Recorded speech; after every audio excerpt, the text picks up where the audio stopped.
welcome to Nostology. We are your host. I'm Shelley. And I'm Jessica. And today we're going to talk about something else really fun. We talked about part 1 last time about how to interview a mortgage lender. So today we're going to talk about part 2, how to interview a real estate agent. Yes. Another important one. You want to make sure you got a good team with you. Absolutely. So it's all the pieces. In a real estate transaction, there's so many. We've got two real estate agents. We got buyer and seller. We got lender. We got title, inspectors and contractors and appraisers. Yes. Oh, my favorite.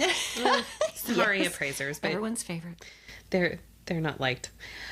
Well, so why is it important that you find a good real estate agent? I guess that's the main thing is why, and it is important because everyone's different. So I think there's some misconceptions, especially when it comes to like brokerages. People will see like a Keller Williams or a Remax, and there's an assumption that those are all the same because they're under the same company. But I don't know if people realize that we're independent contractors. We are our own business owners. You're your own person. Yes, our own person. You're your own person. It's just like lenders too, yes. Right? It's Fairways nationwide, but I'm not the same as, somebody in Minnesota.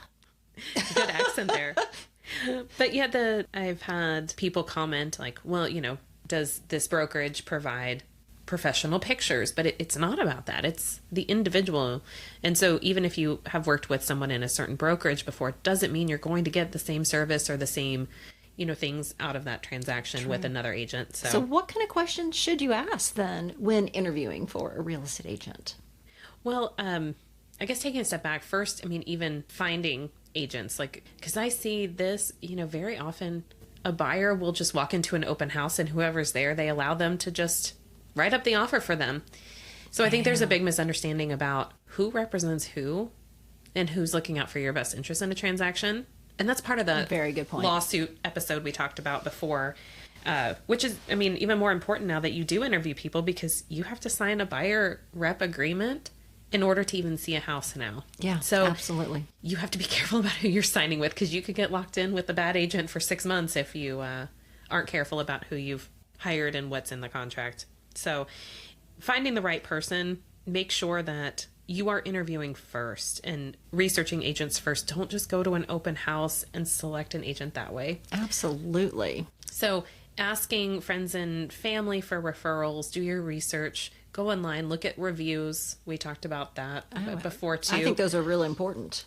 When you do find some people, it doesn't hurt to interview. Of course, I want to say, yes, hire me. But interview yes, multiple people. She's fabulous, by the way. If you interview multiple people, to make sure you have found the right person for you. Verify their license number. We talked about that last week with yours. I don't know if we mentioned, but you can look it up. You can look up the license number, make sure that their license is active. Where do you look it up? Where do you go for that?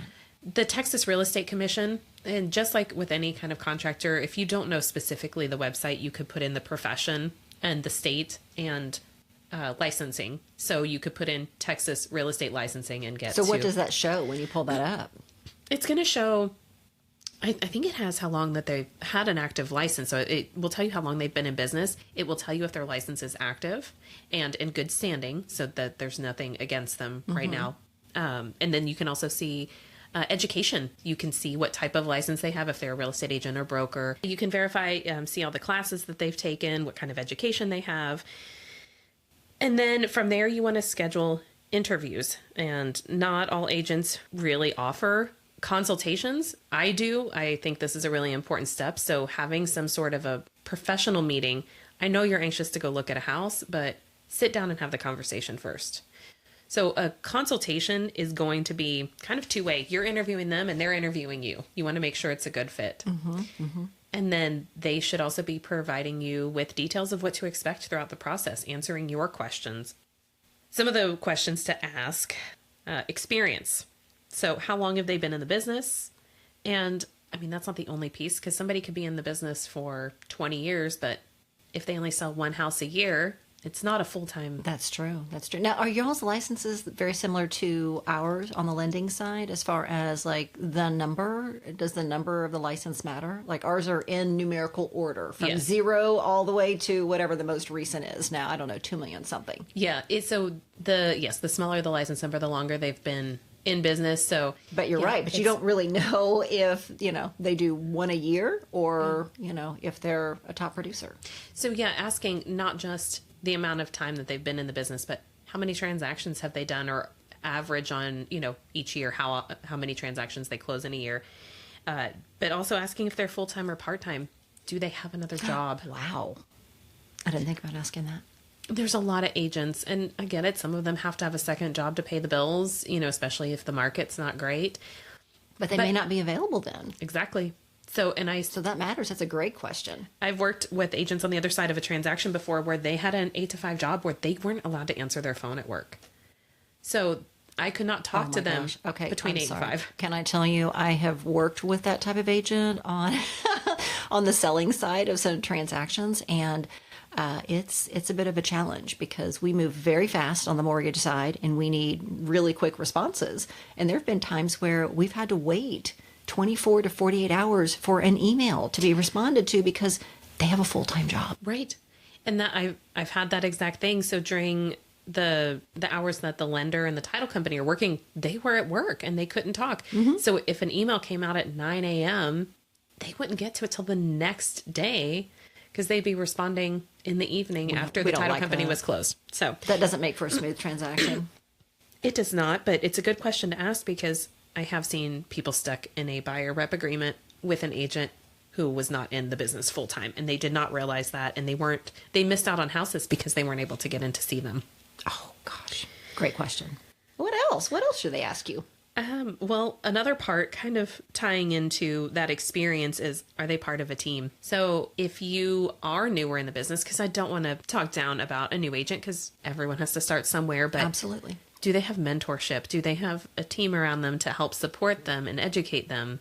Because if they're brand new and this is their first transaction. Do they have wise counsel? Do they have somebody to reach out to? Have you dealt with this? I have dealt with this, yes, where I've dealt with, some newer real estate agents. Again, not a bad thing, but they call me, the lender, to answer some questions because they have nobody to go to. That's so sad. It's really sad. And, I'm not a licensed real estate agent. Yeah. I mean, I'm sure, yeah, it's a totally different license, mortgage license, but I was very lucky. I had great brokers that have helped me, especially when I first started out. My broker was amazing. Answered the phone 11 o'clock at night while I'm trying to work on an amendment to a contract, and you have to have someone to go to that can absolutely help you. Not just the lender. Not the lender. Oh, that hurts. I'll help when I can, but oh yeah, I've seen quite a few things. Okay, continue. Well, Sorry. The other part of, a team, understanding how that structure will work, who's going to do what. So, like, I have a full-time assistant, so she's helping behind the scenes. Like, she might be scheduling showings or organizing paperwork, responding to the lender. She's awesome. Oh, yes, Rachel's great.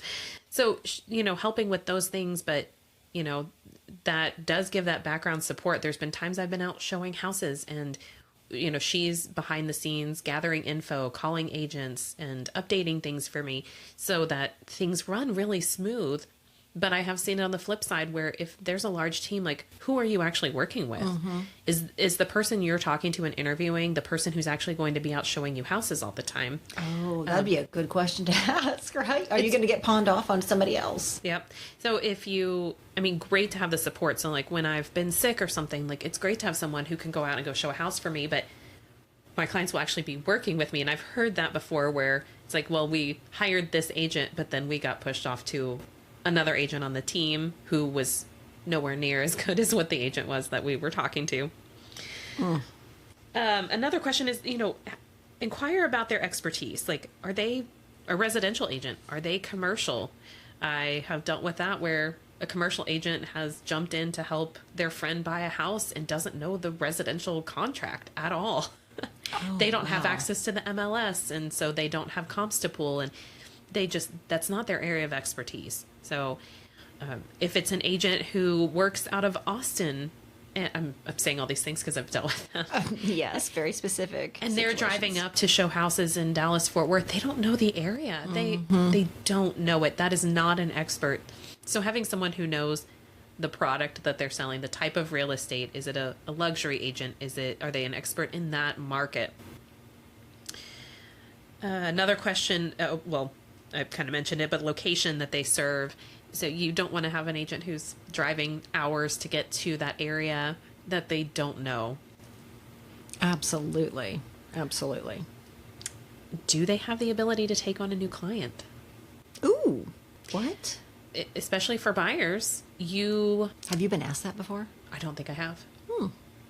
But I have had to reject opportunities for new clients because I didn't have the time. So that's part of that consult. When we talk about it, and I have a questionnaire that they fill out. For example, one of the questions is about their availability to see houses. If I have 4 buyers that all can only see houses on Saturdays and Sundays, I am not going to get them all, Gotcha. to see houses. So I am very careful about who I take on. It's going to depend on the location, how far I'm driving for all their showings. Are they all looking at the same time of day or the same days of the week? Some agents will take on more business because they want that business, but they don't actually have the capacity to handle it. Oh, my goodness. Which is going to lead to poor service and frustration because they're going to miss out. Yep. They won't be available to show them houses when they need to. So yes, asking if they're available to take on a new client, that does pertain more to, like I said, the buyers, because that is more of you have to be there physically to handle the showings. I mean, you do want to ask that too about, if you're selling a house and you're hiring someone to list the home, to make sure that they have the time to give. But a listing is, I can be working on social media posts or uploading photos and doing those things in off hours. It's not a specific time that has to work for both the buyer and the agent. Right. And you know what? You also mentioned, having a team, and it's more than just having an assistant. Like, you have a team of people that that are experts in certain fields. Like we had talked about your wonderful stager. Yes. Right. And so it's like when you're talking to a real estate agent, it's like, who do they have in their sphere that they're going to bring into the transaction matters. Right. Right. Absolutely. So all the right people. Roofers and stagers and contractors and right. all of that matters. The connection, and it's part of the networking group. Exactly. You also want to talk to them about your unique situation. If you have something specific, maybe you're looking for a flip investment property, you're looking for that rehab, or you have a VA loan, which they're unique. Is this someone who has done those types of transactions before? Yes. If they've never done a renovation project and you're trying to get, numbers on your return, and you're asking them about cap rate and these things, and the agent's like, I got to Google what cap rate is. Oh my goodness. That's obviously not the agent for you. Now, if you're selling, questions about how they'll market the home. What is their marketing plan? Well, are they doing professional pictures? Are they staging, like we just talked about? Oh my gosh, I've seen some horrible pictures. Do they syndicate it to other home search sites? It seems like a weird one, but that is something we have the option to do. We don't have to syndicate a listing to like Zillow or Realtor.com. Really? So where else would it be? They would only have it in MLS. Oh. And I have received calls from people who have their house on the market and they are trying to fire an agent who did not have their home on Zillow. Some agents choose not to do that. They don't want it marketed on other home search sites. Oh my gosh. Okay. So, like I said, some of these you may not expect to have to ask, but it's important to. If you're buying, what's their plan for helping you to find a home? It's not just setting up a search. Where else are they looking? Do they have a plan for finding off-market opportunities? What are the services that they offer to help make sure that you get your offer accepted and get you into a home? Having a good lender. Yes. Refer back to our last episode on how to hire a lender. How to hire the best lender. But like we talked about with the lender too. Since we're not all created equal, it's funny. I have some screenshots here. There was a Facebook post the other day that I wanted to share. Oh, okay. Because this blows my mind, but this is out there. These are agents that are out there. There was a post on one of my Facebook groups.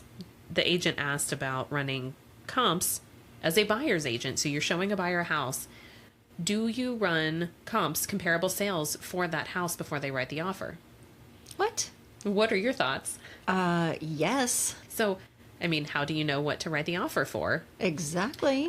Is it going to appraise? Now, we're not appraisers, so we can't say for sure, but if all of the recent sales dictate a certain price and they're leaning a certain way, I mean, that's important for the buyer to know when writing their offer. Mm-hmm. Hey, it's likely not going to appraise and you're going to have to pay more for this house. There was a very large number of agents who said that they don't. What? They don't run comps. No. Okay, so I have a couple comments that were on here. So yeah, they're saying that they don't run comps. And their reasons, let's see this one. He says, if the buyer is getting a mortgage, then they're going to get an appraisal. The appraiser's opinion of value is what sets the price, regardless of what you run in your CMA. Okay, that's a little late. Yeah, so if you're, say it's listed Don't you need to know at time of contract, like what you're offering? Yeah, and yes, we don't always know. We write an offer and we hope it appraises. But if, say, the house is listed at $500,000 and nothing in the neighborhood sold for over $4 million, isn't that important for your buyer to know that this is very likely not going to appraise and have a plan of action in place? Wow. Yes. Another one says the listing agent more than likely ran a CMA, market analysis, to come up with the value to price the home with the seller. They didn't just pull a number out of thin air. So you're relying on the seller's agent to have done their job, first of all. We see homes overpriced all the time. And sometimes the sellers don't want to listen. They want to overprice it, and they don't list it where the agent recommended. I have seen agents who have priced things, and I've asked them where they came up with that number, and their reasons are, yes, it's out of thin air. I mean, they really have nothing to back it. Another one says market dictates the value. If the home has been sitting on the market for 4 weeks without a price change, then it's overpriced. The ones priced correctly are moving quickly. So yeah, just saying, well, if it's fresh on the market, sure, it's got to be priced right. Or multiple offers, it's got to be priced right. Oh, and then there's another one that says your opinion of value on a CMA market analysis means nothing in a multiple offer situation. Well, I mean, even if it is multiple offer and you're having to pay over, I mean, in 2021, when we had, people offering $100,000 over list price. Crazy. Yeah. We always had a conversation when we left a house. It was, okay, here's where it's priced. Here's the number I think it'll appraise for, which is never the same as what it's listed at. Mm-hmm. And then here's where a stupid number is. This is the number that we shouldn't go above because you're going to pay so much over appraised value that you will likely not recoup that within a year. That was always my number, is like try to recoup it within a year, because that's smart. If you have to sell it because of a family emergency, something happens, you just don't want to be upside down on a house. So yeah, even in that crazy market, we always had those numbers, and that's where my clients could pick between where we thought it would appraise and the stupid number if they had the money, but you have to have that information. Absolutely. Absolutely. So you need the right agent to navigate this. Yes. Because that person, or people that have said those things, they're not looking out for the best interests of the buyer. Right. They're doing what is easy for them, and it's easier for them to not. But yeah, I guess in general, the biggest thing is, are they educating you? Because this is a huge decision. And if you do not feel comfortable and feel like you are knowledgeable, the agent is not the one to make the decisions. They are your guide, and they're there to provide information and help you in making that decision. Now, when it starts to get into, once you get past that consultation period and you are wanting to start to see houses, like I said, now you have to sign a buyer representation agreement. Some things that I would suggest is, if you're not sure that this is the person you want to work with yet, but you want to try things out, talk to them about an abbreviated contract, one that's maybe only for a couple of weeks. That way it's short term, and if things aren't working out, you can move on. Or it can be property specific. We can put in the contract that this applies to these 5 houses that we're going to see. And then we'll reassess from there. And during that time, what you want to look at, are they doing what they say? If they say, hey, I'm going to send this over to you today, do they do it? Are you having to constantly follow up with them or reach out to them? Are they being proactive about getting things done? How are they when you're looking at houses? Are they just opening the door? I actually heard this the other day. An agent opened the door and then stayed outside while he let the clients go in. I don't get it. Why? Why would you not go in with the client? I have no idea if he was just helping out another agent, showing for someone else, but going in with them. I mean, touring the house. Are they just standing there? I don't like the sales pitch, like trying to convince you that this is the house for you. I'm actually the opposite. I tend to be like, here's all the things wrong with it. Do you still want it? Ah. I've talked people out of many houses before. I've had calls thanking me for that, though. There's a mutual, or I think it's a mutual client of ours, called me a couple years later. They're like, thank you for telling me not to buy that house. There's a Walmart behind it now. And it was exactly what I had said. Oh, wow. I was like, look at this. I mean, it backs to green space right now, but on the other side of this green space is a highway. And I was like, this Yeah. could be a major shopping center, and it could be a Walmart. You need somebody that's going to be open and honest with you. Yep. And, you know, even if it's something you're okay with, maybe you're okay with a Walmart behind you, but pointing out, like, I on most houses, I'll do this. Hey, the location of this is going to be hard for resale. You back to a railroad track, a road, the power lines, like the things that might be an issue. Some say, I don't care. It's fine for me. But I want to make sure that they're considering all the factors that this could impact the value of your home, the resale of your home. The agent should be helping you to look and point out certain things like, are there signs of foundation issues? We're not inspectors. We're not there to do an inspection, but if there's major cracks that are signs of foundation issues, if the AC is 25 years old, I'm going to point that out because you need to be aware that that's a $15,000 repair coming up very soon. So they should be going into all of that with you.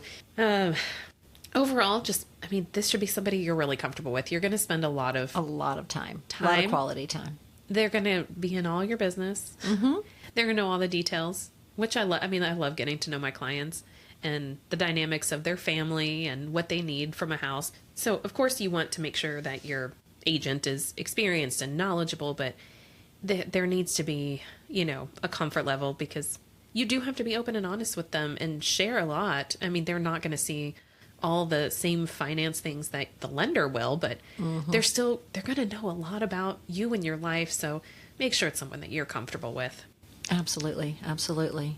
So kind of looping around back to something you talked about in the beginning. So this whole NAR thing and the buyer's rep agreement, how do you foresee that impacting? It does have me worried that buyers will try to go at it on their own, worried about having to sign that buyer representation agreement to be able to see a house. So I do worry that more buyers will try to go at it alone and not have representation. That's not a good thing because I see that on my end. Yeah. Okay. So I see the ones that decide, hey, you know what? We're not going to have an agent. And I'll have a situation to where there's a listing agent and then the buyer has no representation, nobody working for them. And it causes a lot of complication and friction in the transaction because I'm not a licensed real estate agent. So if they need to negotiate things or we need an amendment, the buyer can't just do it. Yeah. They asked the listing agent, and then I had a situation. The listing agent was pissed that there was no buyer's agent to deal with, and they're like, I'm not doing it. They're going to have to figure out how to do it. I mean, they're just left in this really crazy situation. Yeah. Or situations to where, a client walks into a builder, and the builder somehow convinces them they don't need an agent throughout this whole transaction. Then they're not represented. They don't have somebody out going and looking at the house on a regular basis and negotiating things and making things happen. And then they look to the lender. I'm not a licensed real estate agent. I'm not going to be looking at your house, I'm not going to be making sure things are done on that end. So it's kind of scary on my end to think that there might be more buyers that are not represented because it's not in their best interest at all, in my opinion. On that NAR for those that don't, National Association of Realtors, there's an episode we did on the lawsuit, but in the 90s is when we finally had buyer agency. Before that, there was no buyer representation. It was the only agent in the deal was looking out for the seller. And that was the whole reason that buyer agency came about. And I do worry that this will have us going a step back. But as long as buyers take the time to get educated, don't rush this process. This is a huge decision. I know the exciting part is looking at houses. Oh, that's the fun part. It is fun. Do the stuff beforehand, though. Find the right team to help you because in the long run, it does save you a lot of time, money, headache, frustration. Heartache. Yep. Yes, all of that. So, well, okay. Okay, so looping back, one of the things when you are first talking to an agent, there are documents that agent should be providing up front. There's a page that it's called Information About Brokerage Services. But again, people don't know what they don't know. They don't know that that's supposed to be provided up front, but it goes through and helps to educate the consumer on who represents who in a transaction, because you do want to be very careful. Like I said before about open houses, you walk in, that agent is looking out for the seller's best interest. You need to be careful. That's not someone you want to talk to and say, oh my gosh, I love this house. I'd be willing to pay $50,000 over list price for it. Cha-ching. Because they are going to use that against you. They will tell the seller, just because you're talking to them and they are sharing information with you. I see it too often where people misinterpret that as representation. And that's part of why this, the requirements to sign the buyer representation agreement have been put in place, because it's trying to make sure that the public is educated on who's representing who and that they're not being misled. Gotcha. Did you have other questions? You know what I did actually with kind of what you just said and what you said earlier. So with regards to this buyer rep agreement, if buyers are hesitant to sign it, one of the things I guess maybe you could ask, you tell me, like you had mentioned that you can actually do it for, a specific offer or a specific home or an address or something along those lines. It doesn't have to be for a 6-month period of time necessarily, right? And so is that something that you should ask if agents offer that? Is that a normal thing that everybody would offer, or is it negotiable? Or Well, honestly, the buyer representation agreements, we've had them here in Texas. I have always utilized them, but not everyone has. So I can't really speak to what agents are doing right now with this change, because, it's still new, very new for us. It's actually just gone into effect over the last, couple of weeks with our new contracts and stuff. So it would be something, yes, you do want to ask about. I don't know who's willing to do it. I obviously am. I do think the representation agreement is an important piece because it is informative and helps to make sure the consumer is informed. But that's really hard to sign an agreement for 6-8 months with someone that you haven't even gone to see a house with. How do you know? That's why I'm asking. Because, what if you just don't know? Yeah, so that's why I'm always willing to do that. And, we look at the situation, see what makes sense. If we're just going to go look at a couple houses, we'll write it up for that. Now, that can get exhausting if every couple days we're signing a new agreement for a new address. So, but, just to get out and see a few houses, make sure we vibe well, I think it's definitely something to ask about. I would be inclined to say that most agents should be inclined to offer that, just to make sure that the clients feel comfortable. Okay. All right. Well, to wrap it up, we can put a list together, right? Yes, and good questions to ask. Yes. So the questions that I talked about here, and then your list of questions on hiring a lender, we'll have those in the show notes, and I'll post them on our socials as well, which is Nestology Podcast on Facebook and Instagram. Fabulous. Well, thank you all for listening today. We really, really appreciate you, where we make the best of your nest. Bye. Bye.